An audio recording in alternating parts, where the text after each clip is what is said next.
Hello YouTube, this is Jay Coder back with another stream, and today I want to go over a video I found on Android Developer about debugging Jetpack Compose. So I want to show you guys this video so you can be able to learn or review different techniques on how to be able to fix issues, especially in Compose. And so I want this video to help you guys on your development journey. If you like this kind of content, subscribe to the channel, like this video, comment, and without any further delay, let's get started on the video I want to show you guys today. Hi, I'm Ben. I'm an Android Developer Relations Engineer at Google. And today we're going to be talking about Jetpack Compose debugging. We'll start by going over the mindset you should have when trying to debug a problem. Once we have a framework set up, we'll jump into some common issues we've seen people face when debugging Compose. When debugging, it pays to have a set process you go through. This generally follows the pattern of define, reproduce, test, and fix. First, we want to define what the problem actually is. What do you expect to happen? What is happening instead? Why do you think that should happen? And what assumptions are you and the code making? It always pays to have a reproducible example. That way, you can test out your assumptions and see which one of them is wrong. It also pays to write a test. This allows you to verify the fix and, as a bonus, could stop regressions in the future. That is, to stop it from happening again. You should then start by testing your assumptions. You can use the tools to assist you. Different tools will suit different problems, and we'll cover a full range of tools in this talk. Once you've worked out which of your assumptions was wrong, you can implement the fix. Run your test to verify the results, and to make sure you didn't break anything else in the process.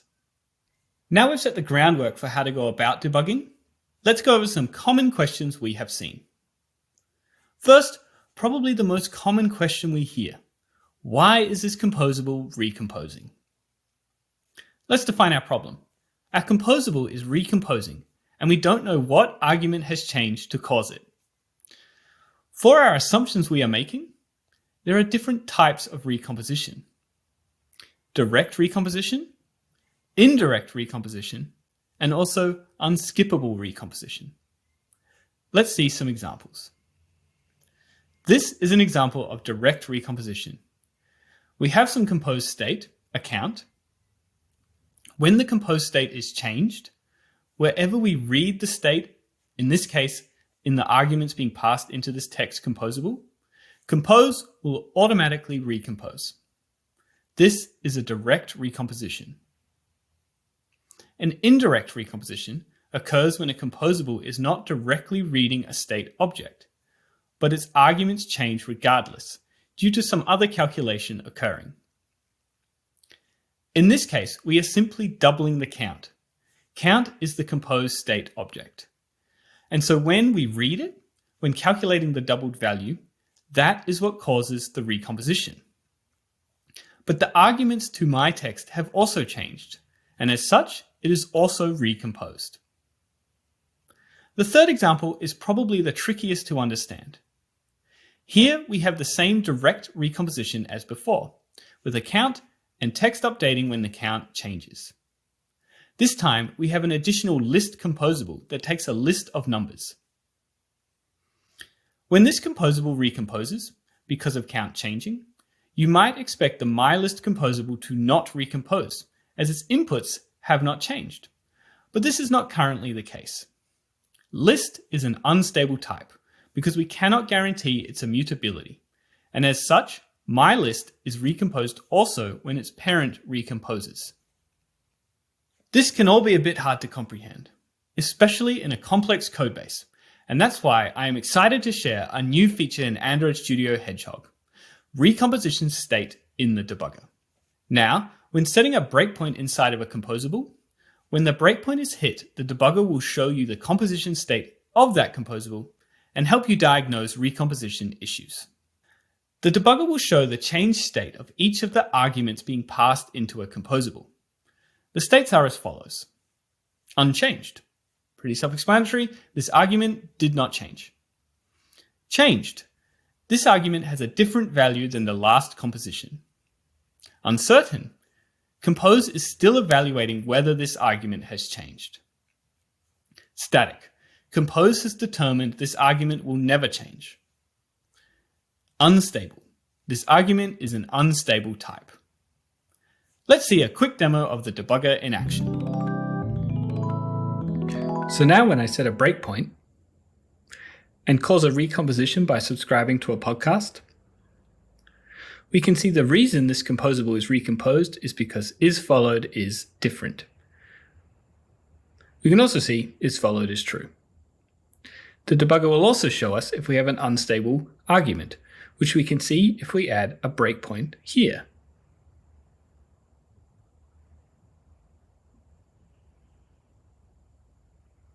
Clicking continue, we can see that podcast is unstable. To sum up, recomposition state is now shown in the debugger in Android Studio Hedgehog.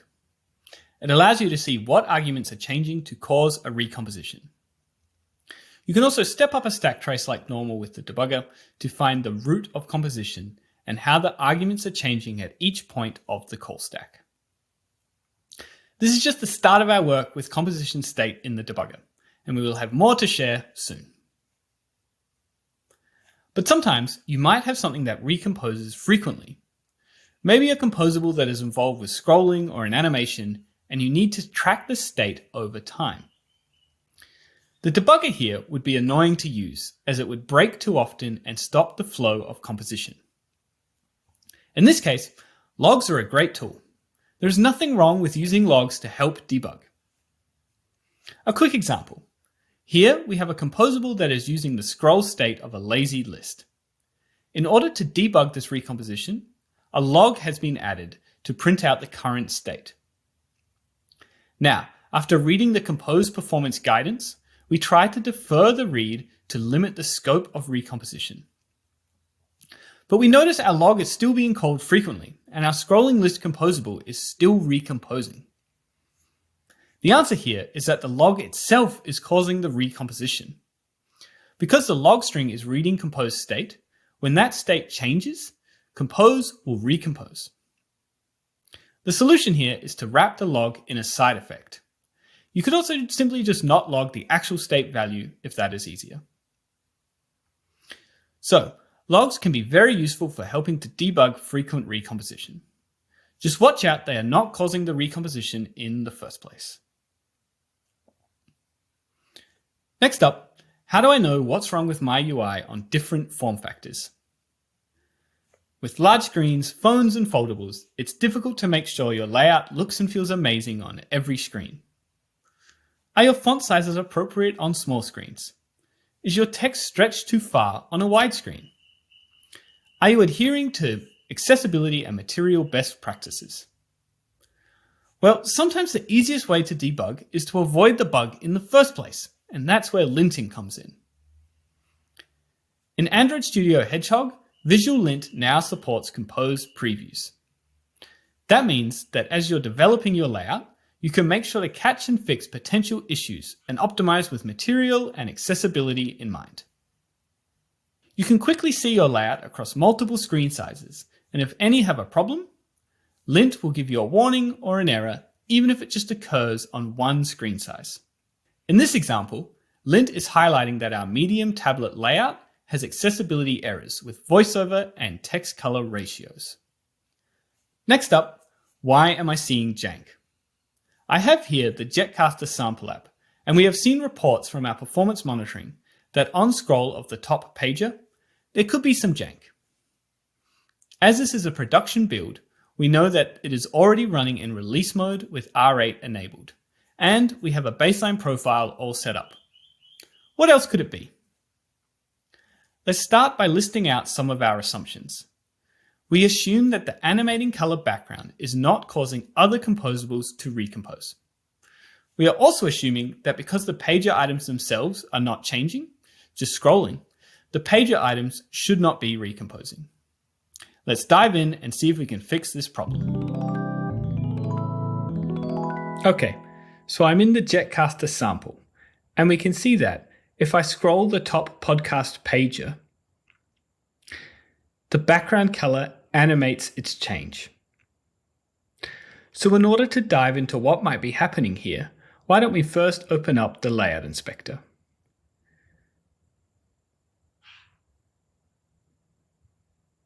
The Layout Inspector will highlight any recomposition that happens. So if I swipe again, we can see that these pager items are recomposing on scroll. And it's happening quite a lot. Now you definitely don't have to worry about every recomposition, but recomposition during scroll is generally a sign that things could be done better. If I double click on the horizontal pager line, that will take us straight to the code where it is used. I'll set a breakpoint, attach the debugger, close the Layout Inspector, and swipe the page one more time. Now, with composition state in the debugger, I can see that the items argument is unstable. And when an argument is unstable, that means the composable can never be skipped. So anytime followed podcast recomposes, our whole page is going to recompose as well.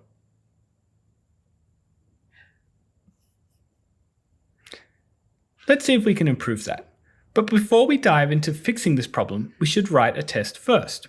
This will ensure our performance has actually improved by changing the stability of the parameters. Luckily, I have one pre-written using macro benchmark. This benchmark will find our pager and then swipe it 3 times. And we'll use this as a good performance baseline.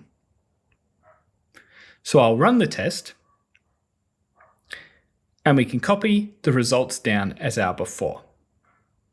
And once we finish with the fix, we will make sure we've actually improved performance.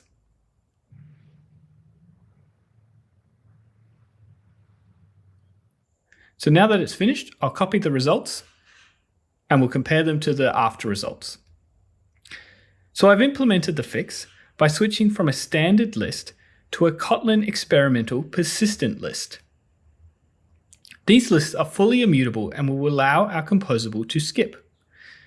Now, when we scroll the pager,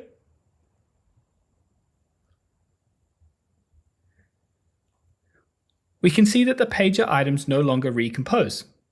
And in fact, the entire followed podcast composable is being skipped completely. Now we'll just run the test again to make sure we actually improve performance. So now we compare the before and after results of our benchmark to ensure that we actually did improve performance. We can see that our medium frame duration, which is P50, improved by 17%. Plus, we saw small improvements in the other percentiles as well. This would be a good justification to ship this fix. So the incorrect assumption was that the pager items were skipping recomposition. This ended up not being true and was the source of our issue. We skipped over showing the actual fix here because we don't have time, but you can see it on GitHub. If you are facing a similar issue with recomposition due to unstable arguments, check out the Stability Explained blog post. Also, a quick shout out to baseline profiles.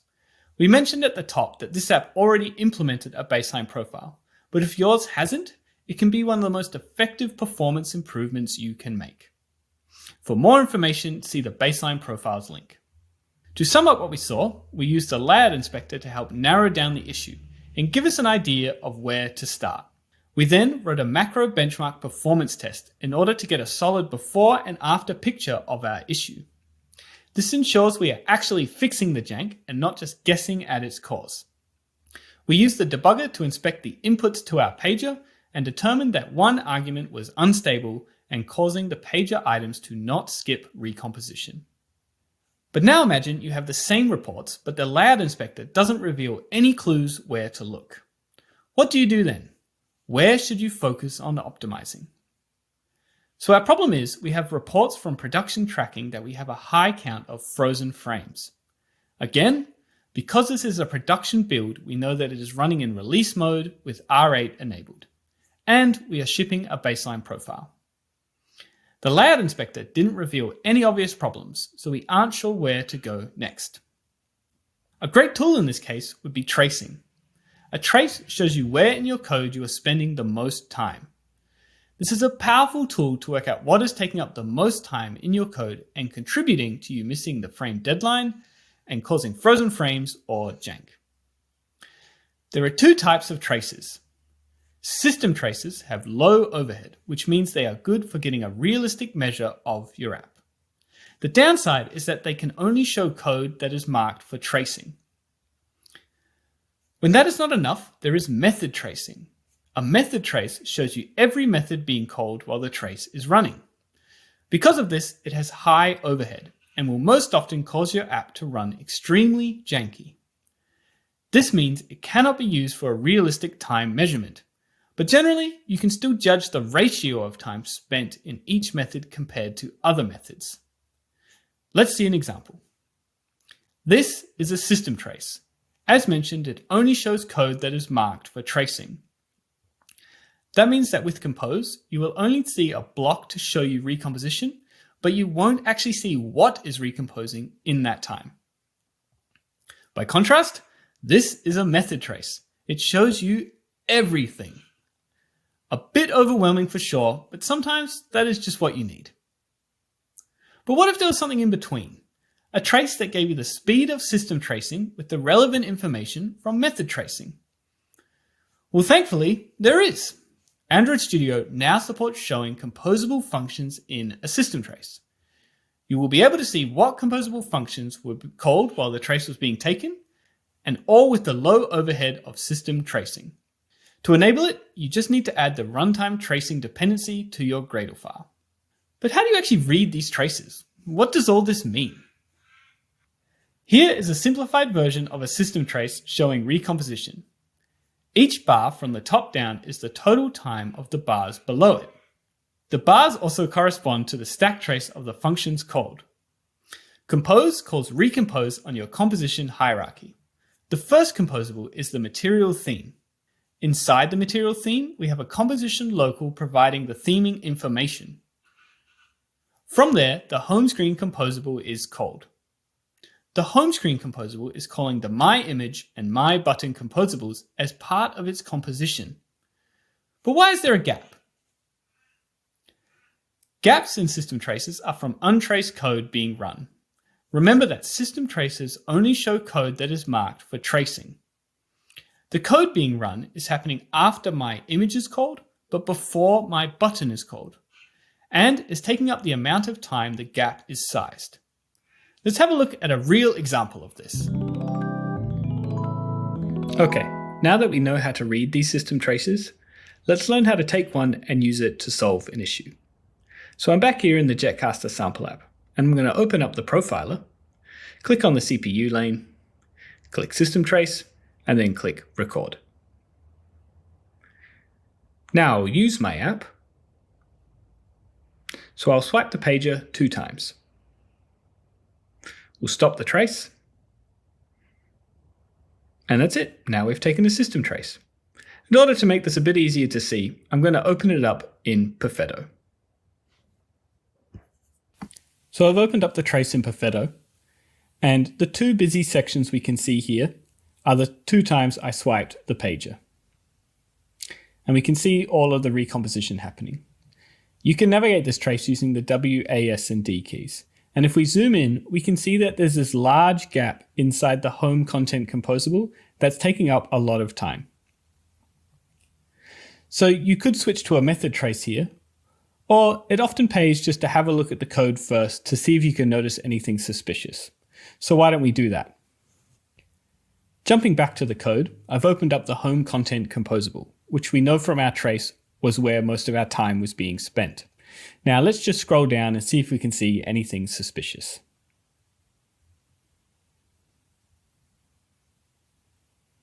Oh, hello. This looks a bit suspicious, doesn't it? Let's open it up and have a look.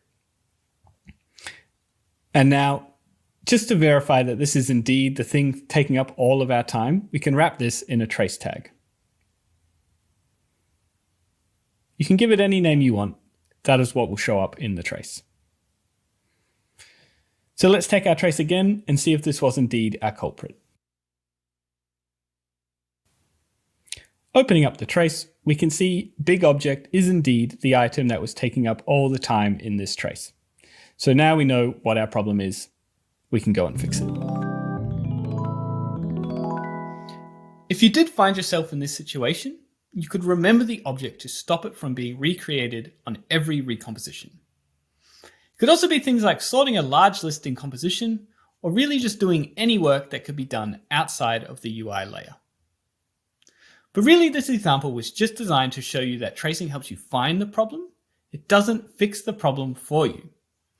Use system traces to help narrow down where to start looking for where you can optimize your code. Remember, system traces can only show you traced code. You can add your own trace tags if you need to trace something else. For tracing composable functions, you can use composition tracing. For the full setup instructions, you can use this link. Or switch to a method trace, which will show you every method call your app makes during a trace. And that's it for today. To sum up, here are all the tools we used.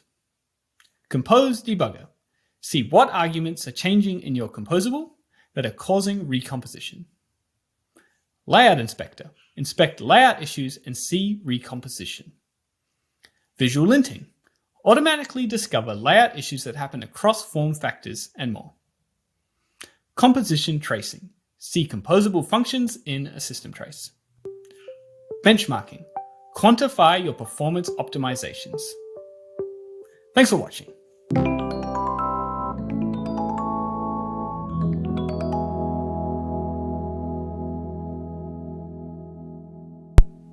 Alright, that's the video I wanted to show you guys for today. I hope that helped you guys, and also I noticed he used the word jank. I'm pretty sure he means like a choppy application or a choppy animation that doesn't run smoothly, just to interpret. But anyway, if you like this kind of content, subscribe to the channel, like this video, and stay tuned for more Android videos. And as always, stay